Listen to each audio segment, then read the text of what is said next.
जय माता दी। राधे राधे। आज गुप्त नवरात्र के दूसरे दिन की आप सभी को हार्दिक शुभकामनाएं। गुप्त नवरात्र के दौरान 10 महाविद्याओं की उपासना की जाती है। आज दूसरे दिन माँ तारा नामक महाविद्या की उपासना की जाती है। गुप्त नवरात्र एक ऐसा समय होता है जब मनुष्य अपनी साधना को तीव्र बनाते हैं, देवी दुर्गा की उपासना करते हैं और उनके तांत्रिक या सात्विक स्वरूप के साथ अपनी अंतः यात्रा का आरंभ करते हैं। तो चलिए आप में से उन सभी भक्तों के लिए जो इस गुप्त नवरात्र का पालन कर रहे हैं, उनके लिए आज हम दूसरे दिन माँ तारा की पौराणिक कथा लेकर आए हैं। इस कथा के बाद हम माँ ब्रह्मचारिणी की पौराणिक कथा भी सुनेंगे। उन भक्तों के लिए जो सात्विक रूप से इस गुप्त नवरात्रि का पालन कर रहे हैं, तो आइए आज गुप्त नवरात्रि के दूसरे दिन माँ तारा की पौराणिक कथा का श्रवण करते हैं। आज की कथा आरंभ करते हैं। माँ तारा की उत्पत्ति समुद्र मंथन की घटना से जुड़ी हुई बताई जाती है। जब देवताओं और असुरों द्वारा समुद्र मंथन किया जा रहा था, उस समय समुद्र से अनेक रत्नों के साथ साथ सबसे पहले हलाहल नामक भयंकर विष प्रकट हुआ। यह विष इतना प्रबल था कि वह समस्त सृष्टि का नाश कर सकता था। सभी देवता और असुरगण अत्यंत भयभीत हो गए और वे सब भगवान शिव के शरण में गए। उन सभी देवताओं ने आर्तनाद से पुकार की, भोलेनाथ, हे आशुतोष, इस समस्त विश्व के कल्याण के लिए आप हमारी इस हलाहल से रक्षा कीजिए, इसका कोई निवारण कीजिए। और उस समय महादेव ने इस समस्त जगत का उद्धार करने के लिए, उनके संरक्षण के लिए उस हलाहल विष का पान करने का निर्णय कर लिया। भगवान शिव ने उन संपूर्ण हलाहल को अपनी अंजलि में धारण कर लिया और उस विष का पान किया। उन्होंने उस विष को अपने उदर तक नहीं पहुंचने दिया और ना ही उसे अपने मुख में रखा। उन्होंने उस विष को अपने कंठ में धारण किया और इसीलिए उनका कंठ नील वर्ण का हो गया, जिस कारण वे नीलकंठ नाम से जाने गए। लेकिन उस विष का इतना प्रभाव था कि महादेव स्वयं अपने शरीर में ज्वाला का अनुभव करने लगे। उनके शरीर की उष्णता बढ़ने लगी और इस अवस्था में वे अपनी चेतना खोने लगे। ऐसी अवस्था में देवी पार्वती प्रकट हो गई। माँ तारा के रूप में उस समय में भगवान शिव को अपनी दिव्य शक्तियों के द्वारा शीतलता प्रदान करती हैं। इस प्रकार माँ तारा ने समस्त संसार को हलाहल से बचाने वाले भगवान नीलकंठ की भी रक्षा की और इस प्रकार संपूर्ण जगत को आश्रय प्रदान किया। यही कारण है कि माँ तारा को सभी महाविद्याओं में सर्वाधिक सुलभ और करुणामयी बताया गया है। उनका मातृत्व भाव अत्यंत प्रबल है। वे अपने भक्तों को वैसे ही पालती हैं जैसे एक माता अपने शिशु का पालन पोषण करती है। तारा शब्द का अर्थ है नक्षत्र। तारा और तारा एक सुंदर किंतु निरंतर स्वयं को जलाता हुआ पिंड है। वे समस्त जीवन को आगे बढ़ाती हैं, वे परम ज्ञान प्रदान करती हैं और मोक्ष देती हैं। इसीलिए उन्हें नील सरस्वती भी कहा जाता है। माँ तारा का स्वरूप माँ काली के जैसा ही है। दोनों भगवान शिव के वक्ष स्थल पर खड़ी हैं और दोनों की जीवा बाहर निकली हुई है। लेकिन माँ काली का वर्ण श्याम है जबकि माँ तारा का वर्ण नीला है। दोनों ही मुंडमाला धारण करती हैं, लेकिन माँ तारा व्याघ्र चर्म का वस्त्र धारण करती हैं जबकि माँ काली केवल कटे हुए हाथों की करध्वनि धारण करती हैं।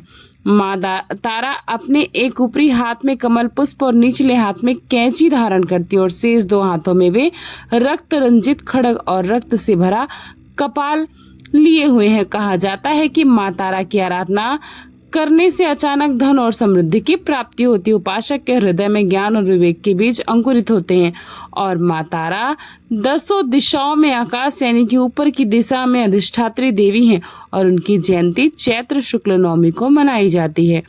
तंत्र शास्त्र और पुराणों में समुद्र मंथन से संबंधित माँ तारा की महिमा का विस्तृत वर्णन बताया गया है। उनकी कृपा से भक्त को सांसारिक सुख और आध्यात्मिक ज्ञान दोनों की प्राप्ति होती है। वे भक्तों को मातृवत संरक्षण प्रदान करती और हर प्रकार के भय से मुक्त कराती हैं।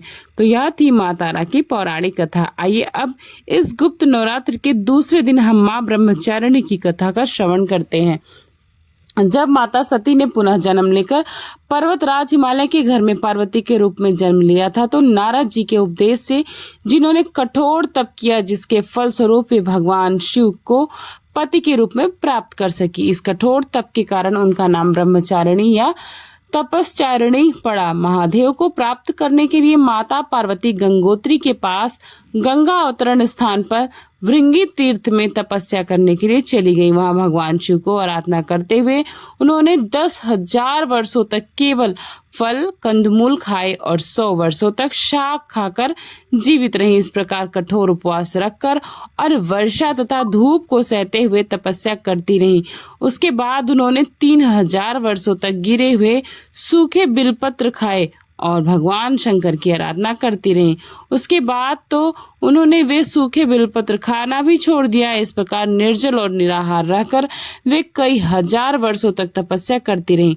पत्तों को भी खाना छोड़ देने के कारण उन्हें अपर्णा भी कहा जाता है। इस प्रकार कठोर तप करके माता पार्वती ने आखिरकार भगवान महादेव को प्रसन्न कर लिया। तपस्या के कारण शुद्ध होने पर मां पार्वती के साथ महादेव का विवाह हुआ और उन्हें अपनी पत्नी भगवान शिव ने स्वीकार किया। इस प्रकार कठोर तप करने के कारण माता पार्वती का नाम ब्रह्मचारिणी पड़ा, जिसका प्रमाण हमें शिव पुराण से मिलता है। तो इस प्रकार माँ दुर्गा का दूसरा स्वरूप ब्रह्मचारिणी का और नवरात्रि के द्वितीय दिन माँ ब्रह्मचारिणी की पूजा और आराधना की जाती है। ब्रह्मचारिणी का अर्थ है तप की चारिणी, यानी तप का आचरण करने वाली देवी माँ। माँ पार्वती का यह स्वरूप पूर्ण ज्योतिर्मय और अत्यंत भव्य है। उन्होंने दाएं हाथ में जप की माला और बाएं हाथ में कमंडलू धारण किया है। माँ ब्रह्मचारिणी दुष्टों को सन्मार्ग दिखाने वाली है। माँ ब्रह्मचारिणी का पूजन करने से आलस्य, अहंकार, लोभ, असत्य, स्वार्थ और ईर्ष्या जैसी दुष्प्रवृत्तियां दूर हो जाती हैं। उनका स्मरण मात्र करने से एकाग्रता और स्थिरता आती है। साथ ही विवेक, बुद्धि और धैर्य में भी वृद्धि होती है। माता की भक्ति करने से व्यक्ति में तप की शक्ति, त्याग, सदाचार, संयम और वैराग्य जैसे सद्गुणों में वृद्धि होती है। आइए अब हम देवी भगवती से जुड़ी एक और पौराणिक कथा का श्रवण करते हैं। एक समय व्यास देव ने राजा जन्मे जैसे इस कथा का वर्णन किया और वह कथा इस प्रकार है। अनेक वर्षों पूर्व है वंश में एक राजा हुए थे। उनका नाम था कार्तवीर्य। धर्म में सदा तत्पर रहने वाले उन बलशाली राजा की 1000 भुजाएं थी, अतः लोग उन्हें सहस्त्र अर्जुन भी कहते थे। उन्होंने दत्तात्रेय जी से मंत्र की दीक्षा ली थी और उस समय में भगवान विष्णु के अवतार माने जाते थे। भगवती जगदम्बा उन नरेश की इष्ट देवता थी। वे परम सिद्ध और सब कुछ देने में समर्थ भृगुवंशी ब्राह्मणों के यजमान थे। इस परम धार्मिक नरेश का अधिकतर समय दान करने में ही व्यतीत होता था। उन्होंने बहुत समय से यज्ञ किए थे और प्रचुर संपत्ति ब्राह्मणों में भी बांट दी थी। उस समय राजा कार्तवीर्य के दान से वे भृगुवंशी ब्राह्मण अत्यंत धनी कहलाने लगे। घोड़े और रत्न इत्यादि की प्रचुर संपत्ति के कारण विश्व में उनकी अपार ख्याति हो गई थी। जब राजा सहस्त्र अर्जुन का स्वर्गवास हो गया तो उसके बाद है वंशी क्षत्रिय बिल्कुल निर्धन हो गए। एक समय इन सभी क्षत्रियों को धन की आवश्यकता पड़ी और इस धन को मांगने के विचार से वे उन सभी भृगुवंशी ब्राह्मणों के पास गए। विनम्रता पूर्वक उन्होंने ब्राह्मणों से बहुत से धन की याचना की, किंतु उन लोभी ब्राह्मणों ने कुछ भी धन नहीं दिया। वे बार बार यही कहते रहे कि हमारे पास कोई धन नहीं है। ब्राह्मणों को लगने लगा कि यह है वंशी क्षत्रिय अब हमें अवश्य ही भयभीत करेंगे। इसीलिए उन सभी ब्राह्मणों ने अपनी प्रचुर संपत्ति जमीन में गाड़ दी। कई ब्राह्मणों ने अपनी संपत्ति को दूसरे ब्राह्मणों के घर में छिपा लिया। इस प्रकार लोभ के वशीभूत होकर उन ब्राह्मणों का विचार नष्ट हो चुका था। अपने यजमानों को इस प्रकार दुखी देखकर भी वे धन देने के लिए तैयार नहीं हुए। उसके बाद बहुत से है वंशी क्षत्रिय धन प्राप्त करने की इच्छा से भृगुवंशी ब्राह्मणों के आश्रम पर पहुंचे।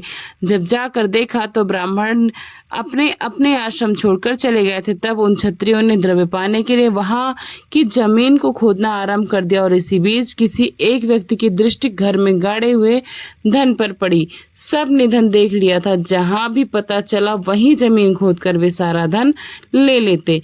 धन की लालच में आकर उन क्षत्रियों ने आसपास के ब्राह्मणों के सारे घर खोद डाले और वहां भी उन्होंने अन्य संपत्ति प्राप्त की।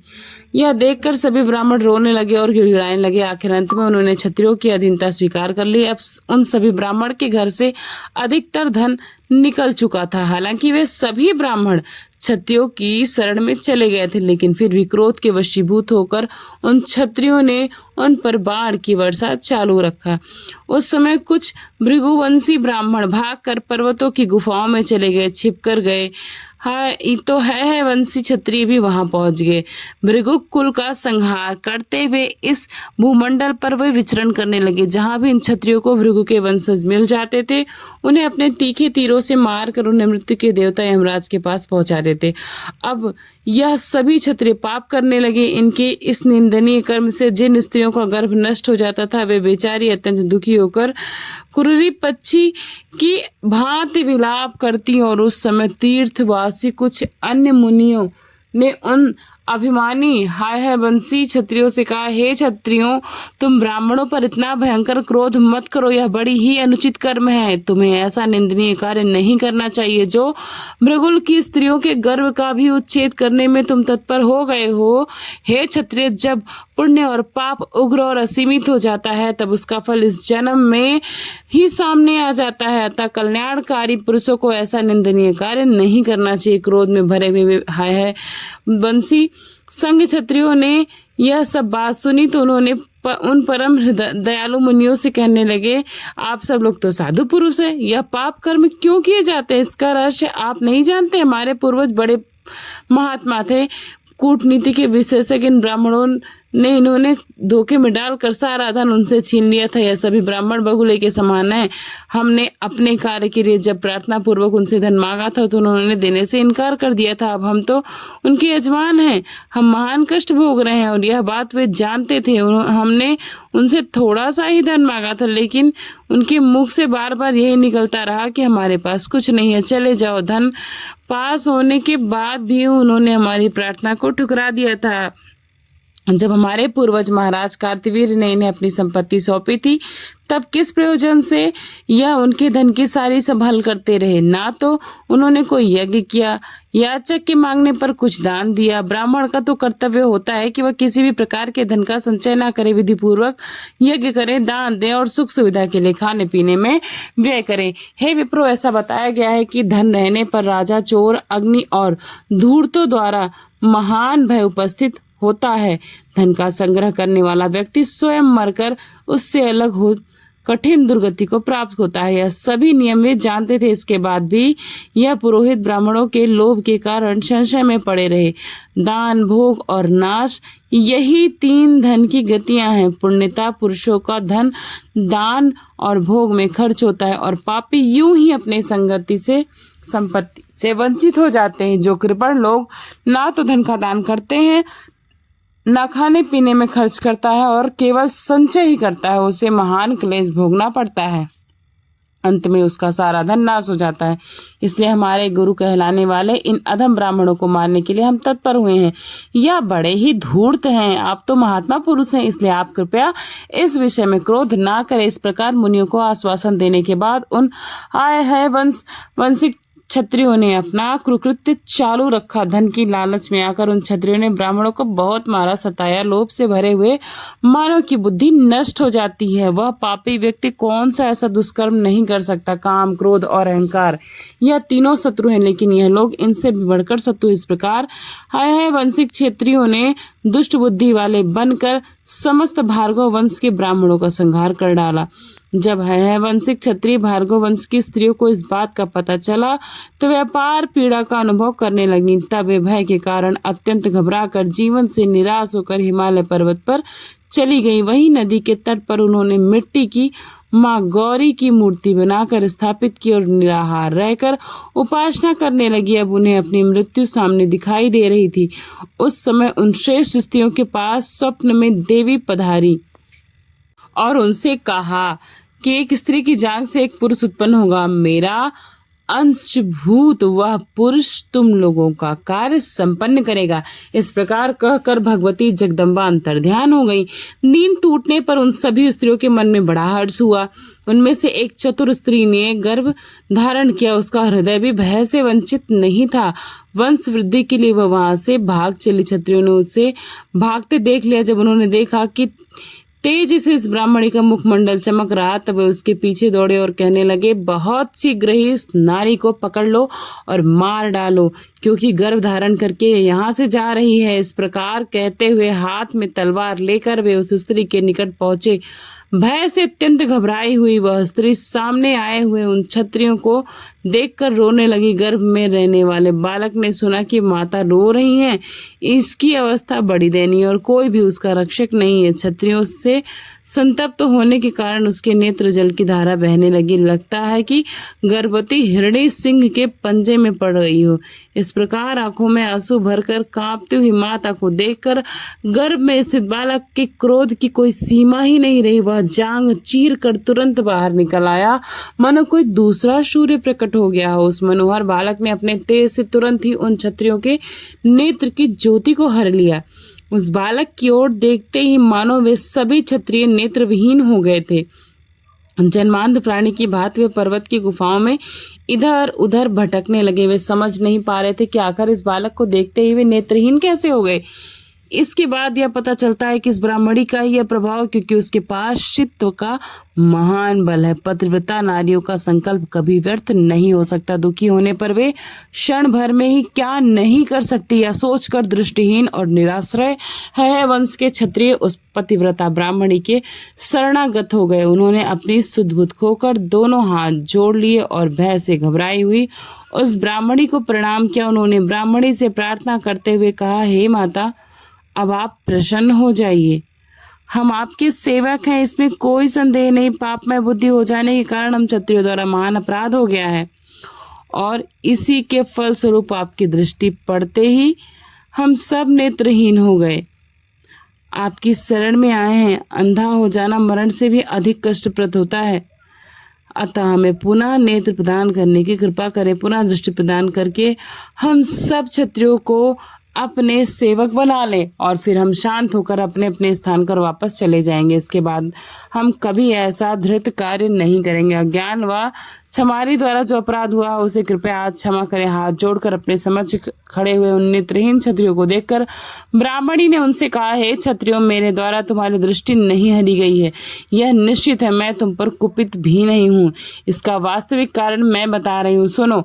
इस समय जो भृगुकुल का दीपक बालक मेरी जांघ से उत्पन्न हुआ है, तुम उसी के कोप के भाजन बने हो। रोष में आकर उस बालक ने तुम्हारे नेत्र स्तंभित कर दिए हैं। भृगु के वंशज निरपराधी धर्मात्मा और तपस्वी थे। जब तुम इसको मार रहे थे तब मेरे गर्भ में यह बालक आ चुका था। इसे 100 वर्षों में मैं अपने घर में धारण किए रही हूँ। इसने 6 अंगों सहित संपूर्ण वेदों का अध्ययन बड़ी सुगमता से किया। भृगु वंश का उत्थान करने के लिए वह प्रकट हुआ है और वह गर्भ में ही सुशिक्षित हो चुका है। यह पितरों के वध से कुपित होकर तुम्हें मारने के लिए उत्सुक हुआ है। मेरा यह पुत्र भगवती जगदम्बा की कृपा से उत्पन्न हुआ है और इन्हीं के दिव्य तेज से तुम्हारी आंखों में देखने में असमर्थ हो गया है। प्रार्थना करने पर यदि मेरा यह बालक प्रसन्न हो गया तो वह तुम्हें नेत्र ज्योति अवश्य वापस प्रदान कर देगा। अब उस समय बालक एक श्रेष्ठ मुनि के रूप में विराजमान था। ब्राह्मणी की बात सुनकर है वंश के क्षत्रियों ने उसके चरणों में मस्तक झुका दिया और बड़ी नम्रता के साथ नेत्रों में ज्योति पाने के लिए वे प्रार्थना करने लगे। उनकी प्रार्थना से वह मुनि कुमार प्रसन्न हो गया और उनसे कहने लगे, हे राजाओं, आप मेरी कही हुई बात पर विश्वास करके अपने घर को लौट जाओ। देव ने जो कुछ भी निश्चित किया वह अवश्य होकर रहेगा, इस विषय में कोई शोक नहीं है। सभी ऋषि लोग पहले की ही भांति सुखपूर्वक समय व्यतीत करें। जितने भी क्षत्रिय वे सब क्रोध त्याग कर आनंद पूर्वक अपने अपने राज्य में लौट जाएं। इस प्रकार उस तेजस्वी बालक के उपदेश देने पर हाय हाय वंशी क्षत्रिय आज्ञा लेकर अपने अपने स्थान पर चले गए। अब उनके नेत्रों में पूर्वत ज्योति आ गई थी। वे देखने लगे थे। ब्राह्मणी भी तेजस्वी और पृथ्वी के रक्षक के रूप में प्रकट हुए उस दिव्य बालक को लेकर अपने आश्रम में वापस आ गई। बड़ी सावधानी से वह उसका पालन पोषण करने लगी और इस प्रकार उस बालक ने भृगुवंशी ब्राह्मणों के वंश की रक्षा की। यह ऐसा बालक था जो कि भगवती देवी ब्रह्मचारिणी यानी माता पार्वती की कृपा से प्रकट हुआ था। चलिए अब हम देखते हैं कि नवरात्रि के दूसरे दिन माँ ब्रह्मचारिणी की पूजा आराधना कैसे करनी चाहिए। इस दिन प्रातः ब्रह्म मुहूर्त में उठकर जल्दी स्नान कीजिए। पूजा के समय पूजा के स्थान पर गंगा जल छिड़क कर उसका शुद्धिकरण कर लीजिए। घर के मंदिर में दीप प्रज्वलित करें। माँ दुर्गा की प्रतिमा है तो उनका गंगा जल से अभिषेक करें। अगर मूर्ति नहीं है तो चित्र के ऊपर गंगा जल की कुछ बूंदें छिड़क कर उसे स्वच्छ करें। तत्पश्चात माँ दुर्गा को अर्घ्य दें। माँ को अक्षत, सिंदूर, लाल पुष्प अर्पित करें। भोग में स्वादिष्ट व्यंजन, फूल, फल, मिठाई इत्यादि अर्पित करें, किंतु भोग अर्पित करते समय यह ध्यान रखें कि यह शुद्ध और सात्विक होना चाहिए, यानी बिना प्याज, लहसुन और मांसाहारी ना, क्योंकि भगवान को सिर्फ सात्विक चीजों का ही भोग लगाया जाता है। उस दिन घर में भी हो सके तो कोई भी लहसुन प्याज का उपयोग ना करे और ना कोई ही मांस मदिरा का सेवन करे। यदि करते हैं तो इस पूजा और व्रत का उल्टा प्रभाव हो सकता है। माता रानी घर में आने के बाद रुष्ट हो सकती हैं, जिससे विनाश का सामना करना पड़ सकता है। इसलिए इन चीजों की सावधानी बरतना चाहिए। अब धूप दीप जलाकर दुर्गा चालीसा का पाठ करें और माँ काली की आरती करें। माँ दुर्गा की आरती करें। देवी माँ ब्रह्मचारिणी को गुड़हल और कमल का फूल अत्यंत पसंद है, इसलिए संभव हो तो माँ की पूजा के दौरान इन्हीं फूलों को माँ देवी के चरणों में अर्पित करें। माँ को चीनी और मिश्री काफी पसंद है, इसीलिए उनको चीनी और मिश्री और पंचामृत का भोग भी लगा सकते हैं। दूध और दूध से बने हुए व्यंजन भी उन्हें बहुत पसंद है, इसलिए आप उन्हें दूध से बने व्यंजनों का भोग लगा सकते हैं। इन्हीं चीजों का दान भी करना चाहिए, तो माँ के आशीर्वाद से सौभाग्य की प्राप्ति होती है। अब इस मंत्र के द्वारा माँ ब्रह्मचारिणी का ध्यान और मंत्र जप कर सकते हैं। वंदे वांछित लाभ चंद्रारथ कृत शेखरा, जप माला कमंडलो धरा ब्रह्मचारिणी शुभम। इस प्रकार द्वितीय नवरात्र का पूरा दिन माँ ब्रह्मचारिणी का विधि विधान पूर्वक पूजन किया जाए तो देवी माता अवश्य प्रसन्न होती है और अपने भक्तों पर कृपा दृष्टि बनाकर रखती है। तो हमें आशा है कि आप सभी को यह कथा, यह जानकारी अच्छी लगी होगी। इस नवरात्र के पावन दिनों में माँ देवी दुर्गा की नित्य निरंतर कथा सुनने के लिए आपको हमारे चैनल को सब्सक्राइब कर लेना है। बेल आइकन प्रेस करना बिल्कुल भी नहीं भूलना है। तो मिलती हूँ नए अध्याय के साथ, नई कथा के साथ, नई जानकारी के साथ। तब तक के लिए अपना खूब सारा ख्याल रखना है। Thanks for watching Purnima Keshav blog. Radhe Radhe, जय माता दी।